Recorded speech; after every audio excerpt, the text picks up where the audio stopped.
Hello, good morning students. आज अपने start करते हैं चैप्टर सेकंड, जिसका नाम है प्रतिलोम वर्तीय फलन। तो प्रतिलोम इनवर्स होता है वर्तीय फलन, जो आपके त्रिकोणमितीय फलन है उनका इनवर्स के रूप में। और चैप्टर फर्स्ट अपने कंप्लीट कर चुके हैं। तो देखो, चैप्टर सेकंड की प्रतिलोम वर्तीय फलन कहते हैं किसी ने, उसकी डेफिनेशन ये आपको पता है। Sine theta, cos theta, tan theta इत्यादि जो है, इत्यादि सारे त्रिकोणमितीय फलन है। सारे क्या है? त्रिकोणमितीय फलन है, जिसके अंदर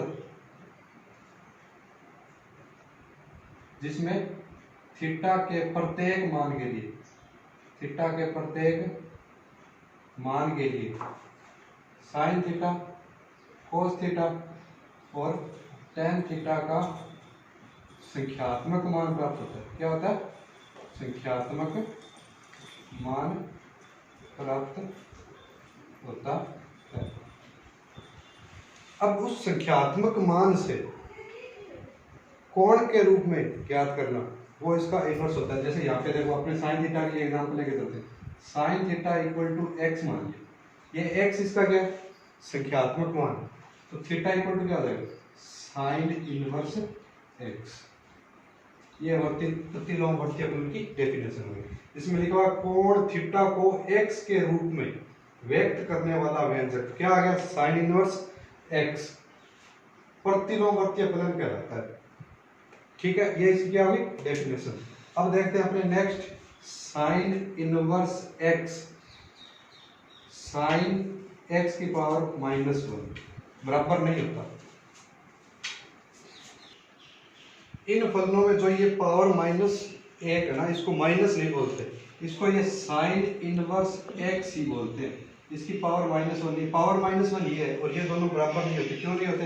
देखो यहाँ से sine inverse X equal to 1 की पावर साइन एक्स। इनवर्स का मतलब तो ये, इसकी पावर -1 का तो मतलब ये हो गया। इनवर्स क्या? ये होगा। नेक्स्ट, उसके बाद आपको इन वर्तीय फलनों को ये संकेत के रूप में लिखते हैं इस प्रकार से, sine inverse x, cos inverse x, tan inverse x, ना कि इसकी पावर -1 है। अब देखो नेक्स्ट, इसके बाद है आपके पास साइन इनवर्स एक्स है ना, ये कोण को व्यक्त करता है। किसको व्यक्त करता है? क्यों? साइन इनवर्स एक्स बराबर क्या था आपका? थीटा। तो ये साइन इनवर्स एक्स किसको व्यक्त कर रहा है? एक कोण को व्यक्त कर रहा है। जबकि जो ये थीटा है, साइन थीटा, थीटा के एक संख्या को रूप में, संख्या को व्यक्त करता है या संख्या के रूप में दर्शाता है। तो यहाँ तक ये आपका कंप्लीट हो गया। उसके बाद आपके इसके लिए कुछ व्यापक मान जो मैं भी कराता हूँ। देखो, अब आते हैं प्रतिलोम वर्तीय फलनों के व्यापक मान। व्यापक मान क्या होता है? यदि थीटा एक कोण है आपके पास, थीटा एक कोण है, और साइन थीटा बराबर क्या हो गया आपके पास? एक्स है, तो n पाई प्लस -1 की पावर n थीटा, ये साइन के लिए n पाई प्लस -1 की पावर n थीटा, जहां n बिलोंग करता है पूर्णांक संख्याओं के समुच्चय से या सेट से, के सभी कोणों के मानों के लिए। n की जगह आप पूर्णांक रखोगे, उसके लिए जो थीटा आएगा उसके लिए सभी मानों के लिए साइन n पाई प्लस -1 की पावर n थीटा का मान भी क्या होगा? एक x होगा। देखो डेफिनेशन पे बताओ, आप सिर्फ ये आपको याद करना, साइन इनवर्स x होता है, उसका मान क्या होता है? n पाई प्लस, व्यापक मान क्या होता है? -1 की power n sine inverse x। देखो आपके पास क्या था? Sine theta equal to x, तो थीटा इक्वल टू क्या आ गया? Sine inverse x। अब थीटा के लिए व्यापक मान निकाला। अब थीटा को ये कोण है, उसको साइन इनवर्स x बराबर लिखा, तो यहाँ क्या आएगा? n पाई प्लस -1 की power n sine inverse x। देखो थीटा की जगह आपने क्या लिख दिया? Sine inverse x। उसी प्रकार कोस इनवर्स x क्या होगा? 2n pi plus minus cos inverse x। Tan inverse x equal to क्या होगा? n pi plus tan inverse x। Sine और कोट सेम होते हैं, लेकिन इसमें -1 की पावर n नहीं आता इसमें। इसी प्रकार सेक इनवर्स x में क्या होगा? 2n pi plus minus sec inverse x, और कोसेक के लिए क्या होगा? n पाई प्लस -1 की power n cosec inverse x। देखो ये आपके व्यापक मान है, और ये आपको याद भी करने हैं अच्छी तरीके से। अब आता है इस पे एक एग्जांपल बताते हैं, जैसे कैसे टेन इनवर्स x की जगह लिख दिया तो क्या आएगा? n pi plus pi by 4। तो आपको पता है पाई बाई 4 का मान क्या होता है? 10 के अंदर 1, तो 10 inverse 1 equal to n pi plus pi by 4। अब n की जगह आप वैल्यू पुट करोगे कोई भी पूर्णांक तो क्या आएगा, tan इनवर्स 1 पुट किया तो पाई प्लस पाई बाई 4, क्या हो जाएगा 5 पाई अपॉन 4। तो tan इनवर्स 1 यानी tan के अंदर 1 मान कब होता है, पाई बाई 4 पे भी होता है और 5 पाई बाई 4 पर भी होता है। इसी प्रकार आप बाकी चेक भी कर सकते हो। तो ये आपके इसके क्या व्यापक मान। और एक बात, व्यापक मान को ना ये capital S capital C capital T यानी कैपिटल tan इनवर्स x लिखा है ना, तो आप यही समझना इसका क्या है व्यापक मान दे रखा है। ठीक है, नेक्स्ट अब इसके बाद आते हैं मुख्य मान के ऊपर। व्यापक मान के बाद आता है आपके पास मुख्य मान। मुख्य मान में देखो प्रतिलोमवर्तीय फलन का मुख्य मान थीटा, वह छोटे से छोटा धनात्मक या ऋणात्मक मान होता है जो आपको x equal to sine theta या फिर x equal to cos theta, x equal to tan theta इत्यादि को संतुष्ट करता हो, संतुष्ट करता है। तो इसका क्या होता है मुख्य मान होता है। प्रतिलोमवर्तीय फलन का मुख्य मान थीटा जो छोटे से छोटा या धनात्मक मान, छोटे से छोटा धनात्मक या ऋणात्मक वह मान जो इन समीकरणों को x equal to sine theta, x equal to cos theta, tan theta, x equal to sec theta, cosec theta, cot theta इत्यादि को क्या करता संतुष्ट करता, वो इसका क्या होता है मुख्य मान। अभी ये आपके पास एक टेबल बनाई हुई है जिसके अंदर आपको फलन साइन इनवर्स x दिया हुआ है पहले। अब इसका मुख्य मान क्या होता है आपको पता है, साइन इनवर्स का ग्राफ बनाएंगे ना तो साइन इनवर्स का ग्राफ इस तरीके से बनता है। यहाँ क्या होगा +1, नीचे यहाँ क्या होगा -1 और ये इसका मान क्या होगा पाई बाई 2, यहाँ 3 पाई बाई 2 इस तरीके से। ठीक है, ग्राफ के हिसाब से देखेंगे -π/2 से लेके π/2 तक इसका क्या होता है मुख्य मान होता है। मुख्य मान वही होता है जो इसका क्या होता है परिसर होती है, रेंज होती है इसकी, उसको क्या बोलते हैं मुख्य मान। तो इसी तरीके से इसका प्रांत क्या हो गया -1 से लेके 1 तक। इसी प्रकार आप बाकी के भी ग्राफ देख सकते हो, वरना ये टेबल तो आपको याद करनी है। अब नेक्स्ट आता है कोस इनवर्स x का मुख्य मान। इसको ऐसे भी लिख सकते हैं 0 से बड़ा और कोस इनवर्स x पाई, या इस रूप में लिख सकते हैं।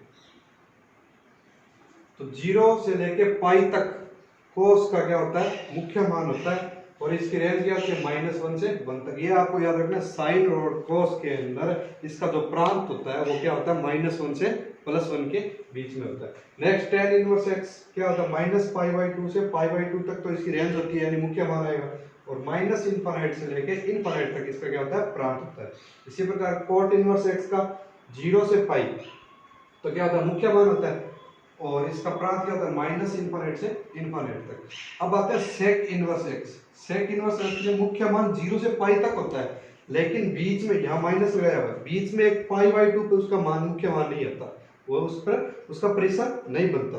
अतः ये π/2 माइनस किया हुआ है, इसमें से 0 से पाई के बीच में -π/2 किया हुआ है। अब इसकी रेंज देखें तो देखो -1 की तरफ तो क्या लगा हुआ ओपन इंटरवल, और सॉरी -∞ की तरफ तो क्या लगा हुआ ओपन इंटरवल, और -1 की तरफ लगा हुआ है क्लोज इंटरवल, और बीच में यूनियन है, फिर 1 की तरफ क्लोज है और इनफिनिटी की तरफ ओपन है। यानी -1 से लेके -∞ से लेके -1 तक और 1 से लेके इनफिनिट तक इसकी क्या होती है इसका प्रांत होता है। इसी प्रकार ये -π/2 से लेके π/2 में कोसेक इनवर्स का मुख्य मान होता है, लेकिन 0 को छोड़कर, तो -0 कर दिया। और ये -∞ से -1 यूनियन 1 से इनफिनिट, यानी रह गया 0 रह गया इन दोनों। -1 से लेके 1 की जो बीच की वैल्यू है वो सारी की सारी वैल्यू यहाँ पे रहेगी, इसके अंदर नहीं आएगी। अब आते हैं कुछ इसके अंदर दिया हुआ 2 नोट है वो करवाता हूँ अभी।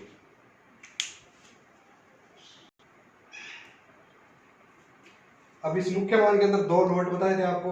देखो यदि x का मान ग्रेटर देन 0 है, x का मान क्या है ग्रेटर, जो आपको टेबल बनाई उसमें x का मान अगर ग्रेटर देन 0 है तो सभी प्रतिलोमवर्तीय फलनों के मुख्य मान फर्स्ट पार्ट में हुए। 4 पार्ट होते हैं आपको पता, 0, π/2, फिर पाई और फिर माइनस पाई बाई 2। अगर x का मान ग्रेटर देन 0 है तो सभी प्रतिलोम वर्तीय फलन कौन से, sine inverse, cos inverse, tan inverse, cot inverse, sec inverse, cosec inverse, यानी 6 के 6 प्रतिलोम वर्तीय फलनों के मुख्य मान कहाँ होंगे, इस फर्स्ट कोऑर्डिनेट में होंगे। अब सेकंड आता है, यदि x लेस देन 0 यानी नेगेटिव है x, तो साइन इनवर्स x और कोसेक इनवर्स x और टेन इनवर्स x के मुख्य मान कहाँ होंगे, फोर्थ कोऑर्डिनेट में होंगे, फोर्थ पार्ट में होंगे। और कोस inverse x, cot inverse x और सेक इनवर्स x के मुख्य मान कहाँ पे होंगे, सेकंड पार्ट में होंगे, यानी पाई बाई 2 से पाई के बीच में सेकंड में होंगे। ठीक है, इस प्रकार ये आपका मुख्य मान होंगे। अब आते हैं प्रतिलोम वर्तीय फलनों में रिलेशन, प्रतिलोम वर्तीय फलनों में रिलेशन। तो देखो आपको प्रतिलोम वर्तीय फलनों में रिलेशन के लिए थीटा इक्वल टू आपको पता है क्या होता है, साइन इनवर्स x, यानी x इक्वल टू क्या हो गया, साइन थीटा। अब इसको साइन को कोस में चेंज करना, टेन में चेंज करना, वो किस प्रकार होगा, देखो x equal to sine theta है तो कोस थीटा इक्वल टू क्या हो जाएगा, क्या हुआ बलवीर सिंह, अरे कोस थीटा इक्वल टू हो जाएगा 1 माइनस साइन स्क्वायर थीटा, नहीं होगा, कैसे, 10वीं में पढ़े थे sine square theta plus cos square theta equal to 1 होता है। Cos square theta, cos theta का मान निकालना, साइन स्क्वायर थीटा इधर आके क्या होगा माइनस, और यहाँ से स्क्वायर हटाएंगे तो क्या आएगा रूट, इस तरीके से होगा। अब देखो नेक्स्ट इसके अंदर cos theta equal to 1 minus sine theta की वैल्यू क्या है, 1 माइनस एक्स स्क्वायर होता है, साइन थीटा की वैल्यू क्या है x, इसका स्क्वायर 1 माइनस एक्स स्क्वायर। तो साइन के अंदर अब यहाँ से थीटा बराबर क्या हो जाएगा, cos inverse root 1 minus X square, हो गया, अब तो हो गया। नेक्स्ट अब देखो इसके बाद आपके पास टेन थीटा की, टेन थीटा में आपको पता है क्या होता है, साइन थीटा बटे कोस थीटा। तो साइन थीटा की वैल्यू क्या दे रखी है आपको x, कोस थीटा की वैल्यू क्या दे रखी है रूट 1 माइनस एक्स स्क्वायर। तो थीटा बराबर क्या हो जाएगा, टेन इनवर्स x बटे रूट 1 माइनस एक्स स्क्वायर, यानी ये भी थीटा बराबर है, यहां से निकाला ये साइन इनवर्स। अब इनको लिखना कैसे है, बाकी तीन खुद निकालोगे, सारे मैं थोड़ी निकालूंगा। यहाँ क्या है, थीटा बराबर sine inverse x equal to किसका है, cos inverse root 1 minus X square equal किसका है, टेन इनवर्स x बटे रूट 1 माइनस एक्स स्क्वायर। हाँ भाई करना समझ निकाल लेगा क्या, बाकी सारे, बाकी तीन हो रहेंगे वो भी खुद निकालना। तो ये इस प्रकार प्रतिलोम वर्तीय फलनों में क्या हो गया, रिलेशन हो गया आपस में। अब रहती है इसकी कुछ प्रॉपर्टीज और फॉर्मूले। फर्स्ट चैप्टर आपका काम था समझने का, समझ के किया तो हो गया। सेकंड चैप्टर है आपको याद करने का, जितने ज़्यादा फॉर्मूले आप याद करोगे, ठीक है उनके डेरिवेशन भी है, करवा भी दूंगा, लेकिन डेरिवेशन वहाँ पे करोगे तो आपके पास टाइम की कमी हुई, लेकिन आपको सूत्र याद, जो फॉर्मूले वो याद होने चाहिए। तो वो नेक्स्ट देख रहे हैं।